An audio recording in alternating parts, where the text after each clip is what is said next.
അതേപോലെ തന്നെ ഞാൻ വ്ളോഗ് ചെയ്തിട്ടുണ്ടായിരുന്നു. എന്റെ യൂട്യൂബിലുണ്ട്. ഒന്നുമില്ല, നമ്മൾ റാൻഡംലി ഇങ്ങനെ ഇരിക്ക, അപ്പൊ എന്നെ ഇങ്ങനെ ചിരിപ്പിക്കുകയാണ് എന്റെ അടുത്തുള്ള ആൾക്കാരൻ. ചിരിച്ചിട്ടൊക്കെ സത്യം പറഞ്ഞ മനസ്സ് തുറന്ന് ചിരിച്ചിട്ടെല്ലാം കുറെ ദിവസമായി. ഇങ്ങനെ കരയാ, സങ്കടപ്പെടാ, അതിലേ കൂടി പോവാ, ഇതിലേ കൂടി പോവാ, അവിടെ ഇരിക്കുമ്പോ വിചാരിക്ക അവിടെ ഇരിക്ക, അവിടെ ഇരിക്കുമ്പോ വേണ്ട, അവിടെ പോവാ, താഴെ പോവാ, മേലെ പോവാ, ചാടിക്ക, അങ്ങനെ അല്ലാതെ എല്ലാം കിടക്ക ഉറങ്ങാന്നല്ലാതെ വേറെ ചിന്തയില്ല. അപ്പൊ ഞാനിപ്പോ ഇന്നലെ ഒരു 3 ദിവസമായിട്ട് ഇങ്ങനെ ഞാന് വീഡിയോസ് ഒക്കെ ഫോക്കസ് ചെയ്യാൻ തുടങ്ങി. കാരണം എന്താണ്, ഡിസ്ട്രാക്ട് ചെയ്യുന്നത്. കാരണം ഞാൻ ഒന്നും ചെയ്യാണ്ടിരിക്കുമ്പോ എനിക്ക് എന്റെ മോളെ കുറിച്ച് ഇങ്ങനെ ഓർമ്മ വരാ. മോളെ കാണുന്ന സമയത്ത് ഓള് കഫം എടുക്കുന്നത് കാണുന്നു, കഫത്തിൽ ബ്ലഡ് മിക്സ് ചെയ്ത് കാണുന്നു, ഇവള് ശ്വാസം കൊഴിയുന്നത് കാണുന്നു. ഇതൊക്കെ കാണുമ്പോ ഞാനും നിന്റെ ഉമ്മാക്ക് എന്ന് പറഞ്ഞാല് സഹിക്കുന്നതിന് അപ്പുറം ഇവളെ കാര്യങ്ങൾ കാണുന്നത്. NIVയിലും വെന്റിലേറ്ററും HFNC. ഞാൻ ചോദിക്കട്ടെ, ഇതന്നെയാണ് ഞാൻ 22, 24, 25 ദിവസമായിട്ട് ഞാൻ കാണുന്നത്. ഇപ്പൊ ഞാൻ ചോദിക്കട്ടെ, ഒരു പ്രാവശ്യം ഞാൻ ചിരിച്ചൂടാ? സത്യം പറഞ്ഞ ഞാൻ ഒരു കാര്യം പറയട്ടാ, ഈയിലെ ചില ആൾക്കാർക്കില്ലേ എപ്പോഴും കരഞ്ഞോണ്ടിരിക്കുമ്പോയില്ലേ അവർക്ക് കിട്ടുന്നത് എന്താണ് കിട്ടുന്നത്?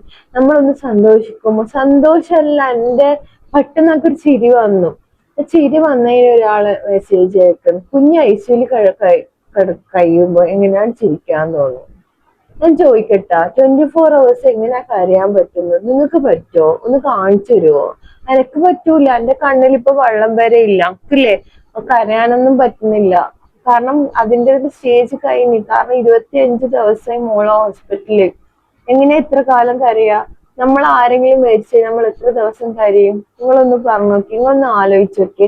ഈ പറയുന്നവരെല്ലാം പറഞ്ഞോട്ടെന്നല്ല നിങ്ങൾ പറയും. എന്നാലും ലോജിക്കില്ലേ? എന്താണ് ഈ മനുഷ്യന്മാർ ഇങ്ങനെ? എന്റെ മോളെ ഇഷ്ടപ്പെടുന്ന ഒരുപാട് ആൾക്കാരുണ്ട്. അവർക്ക് വേണ്ടി വീഡിയോ ഞാൻ അത്രയും സങ്കടത്തിൽ ഞാൻ ചെയ്തിട്ടുണ്ടായിരുന്നത്.